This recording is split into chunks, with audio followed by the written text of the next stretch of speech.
Okay. Meron tayong 7 katanungan. Okay, ang 7 katanungan natin, pipili ka kung anong numero ang gusto mo. 1, 2, 3, 4, 5, or 6, or 7. Number 5. 1, 2, 3, 4, 5. Okay, ito. Ang iyong tanong. Hey, shut up. Tatanong ako eh. Huwag niyo bibigyan taga yun ha. Okay, ito na. Ang iyong tanong. Sino ang mas matanda? Tandang pananong o tandang padamdam? Ulitin natin. Sino ang mas matanda? Tandang pananong o tandang padamdam? Para sa akin, ang mas matanda ay tandang padamdam. Kasi sa panghabang buhay natin kasama yung tandang padamdam na yan. Eka na, hindi pa tapos? Ito sinasabi na kanina, hindi nakikinig eh. Okay, go, diretso. Sa buhay natin, kasama na natin yung padamdam na yan.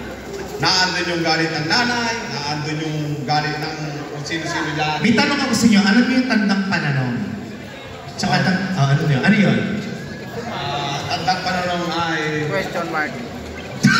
Tulad ko na rin tatanong. May question mark. May question mark. Ano yung padamdam?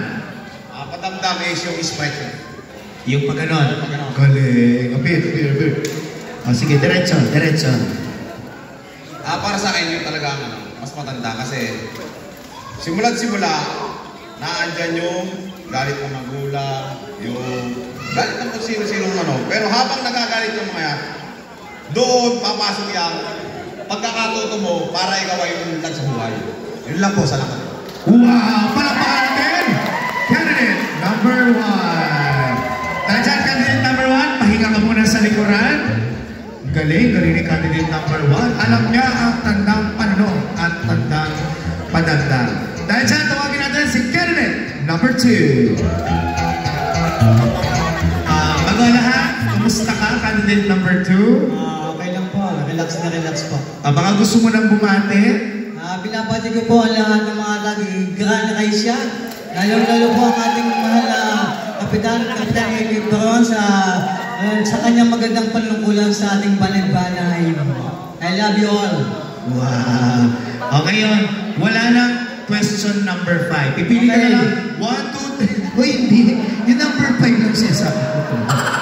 Sige po. Pipili ka. 1, 2, 3, 4, 6, or 7. Okay. Number 3. Number 3. Ito ang iyong katanungan. Kung papipiliin ka, kakainin ka ng lupa o kakain ka ng lupa? Ulitin natin. Kung papipiliin ka, kakainin ka ng lupa o kakain ka ng lupa? Actually, magandang gabi po. Kainin na lang po ako ng lupa dahil nagservisyo na po ako sa ating mamamayan. At least, nakatulong na po ako. Okay. Ano ulit? Lupa. Laruin natin. Ulitin Kainin mo. na lang po ako ng lupa dahil unang-una po ako ay talagang nagservisyo, tumulong sa aking kapwa. At nagkaroon po ako ng pagmamahal sa lahat ng mga taga-banay-banay. So, yun po. Hanggang sa huli, hanggang doon na lang po ako. Kainin lang po ako ng lupa. Okay. Hindi ka kakain ng lupa. Dahil pagkain po ng lupa, siyempre, medyo mapapagkarte na po ng pagbuhayan.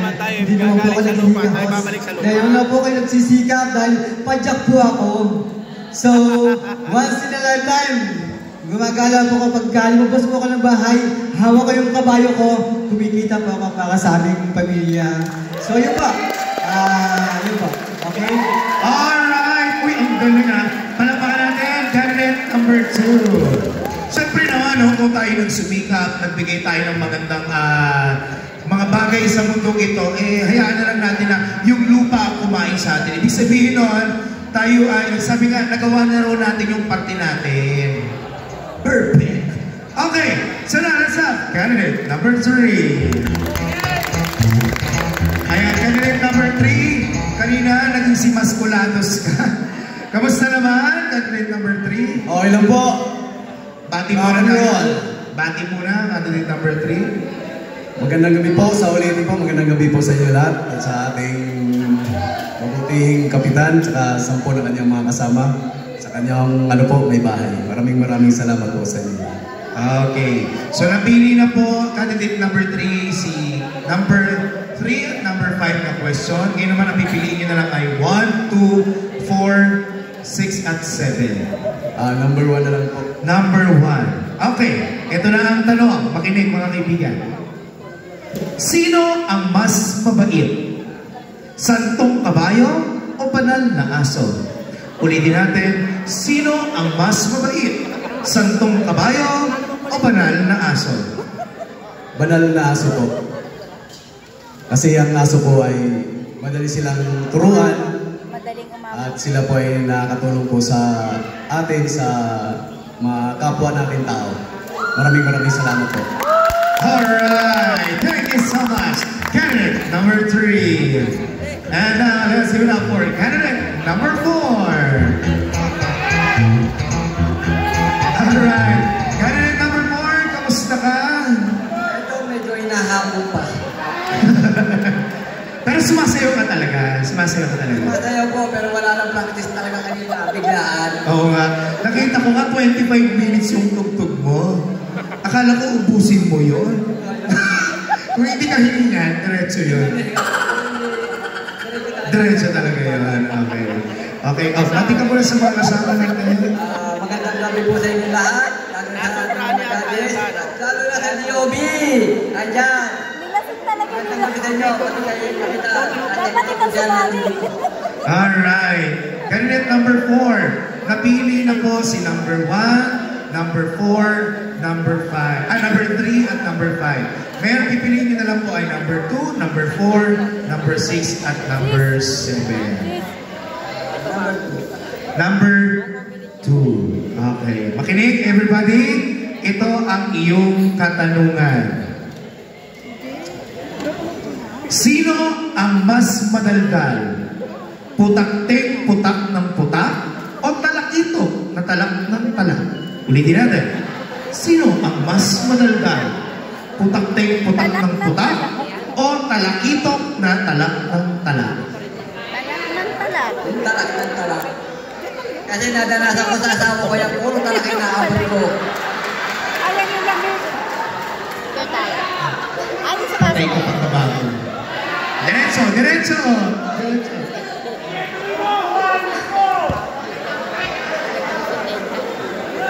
Yun talaga ang pinili ko.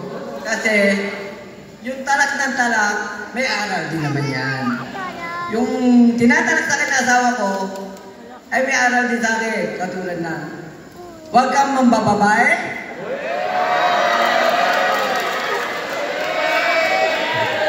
Pangalawa, huwag kang mangungutang kung wala ng pambayad. At yung pangatlo, yung huli itinalak sa akin, ay yung sa anak ko. May aral, pero pinagsisibyan ko para sa kanyang pagiging college. Yan. Kaya ako sumali dito, para din pa sa akin, nagpano sa anak ko, sa pagtatapos ng college, yun ang gusto niya. Pangarap ko, pangarap din niya. Maraming po salamat. Alright, palangguan natin candidate number 4.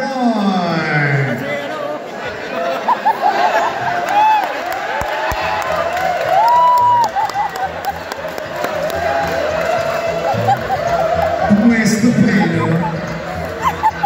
Kaibigan, palangguan natin candidate number 5. Sarap pakisabi.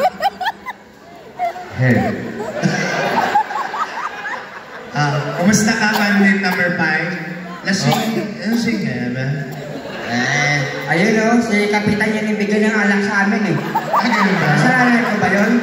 Ay, Kasi pagdating namin, nagbigay siya ng alak dyan at saka yung pulutan. masarap yung pulutan. Ha? Masarap ang pulutan. Protes eh. Prutas. At least healthy, no? Dalawang tagay lang ako ah. Dalawa ba lang yan? Dalawang tagay ng... Ayun mo, ano ba yun? Ano ang alak ba yan? Bambo, ano ang alak ba nagdala yan, kay Kapitan Eric. Kung pare ko yan, sasali.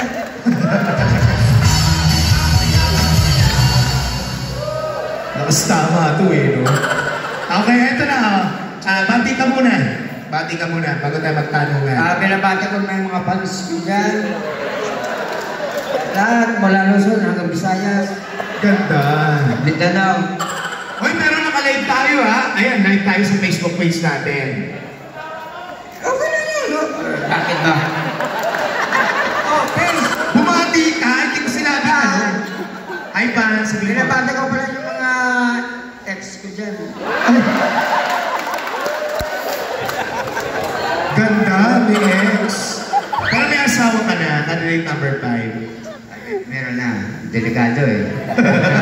Pero yung ex mo, yung binati mo, hindi yung asawa mo. Matagal ko kasi hindi binati yun eh. Ha? Matagal ko na hindi nabati. Ha? Ano? Kaya ako kami ng asawa ko nung... Nga naman, araw-araw sinasawa niya. Yung ex niya, hindi mo na nababati. Okay. Wala pang ibang gustong batiin. Matagal na, siguro mga 2 years. Wow. Kung nandyan ka pa, balikan kita ako gusto.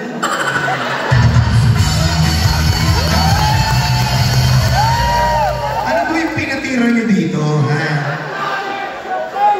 Ha? Ano tinira mo kanina? Kung ano yung binigay ni Kapitan, yung tinira ko. Parang iba muna yung tinira mo. Okay, ito na. Handa ka na ba sa katanungan natin? Huwag lang mahirap ha. Handa ka na ba sa tanong natin? O sige. Okay, ito na. Pipili ka sa numero. Number 4, number 6, or number 7? Saan dyan? Sa apat na yan? Ito! Sa tanong, hindi sa kanila! Judge yan! Alam ko yung Anong apat number? Ayan ko eh. Ang available dyan, ito. Ayan. Hi.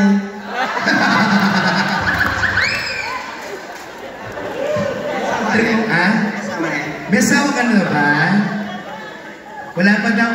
Ready daw sa mamaya. Okay lang ba daw kung siya na lang ang premyo mo? Wala naman asawa ko dito eh. Pwede naman.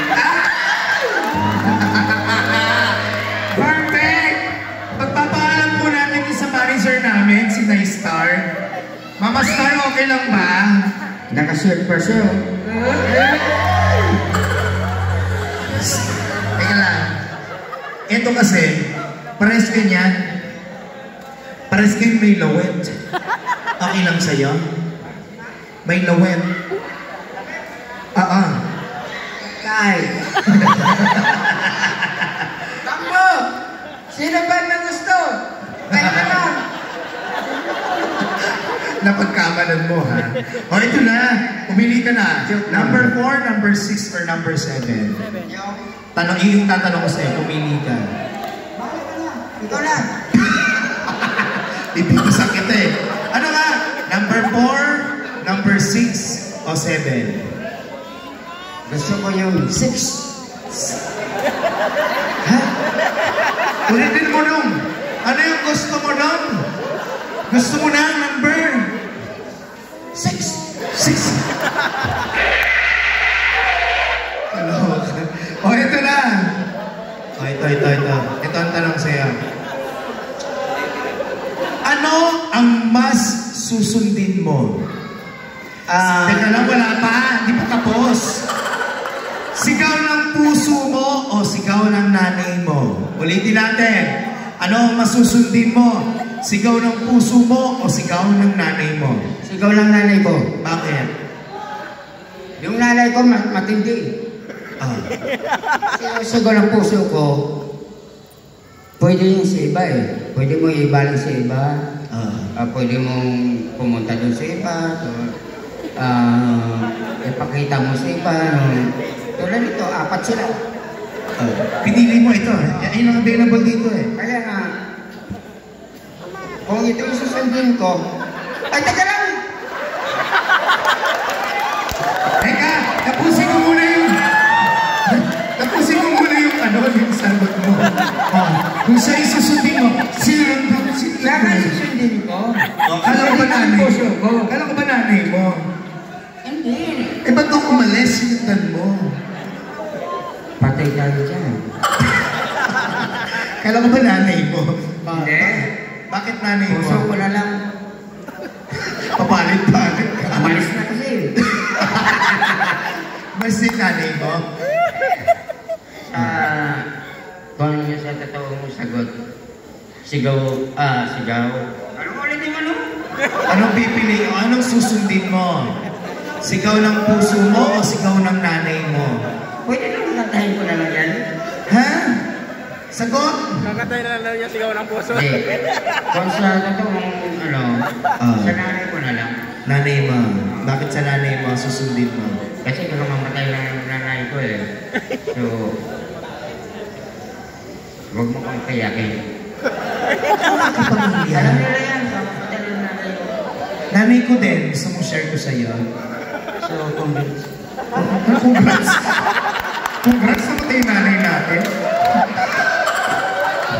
Candidate number 5. Diyos ko, nakakalawa ka ng kompetisyon na ito. Meron ka ba?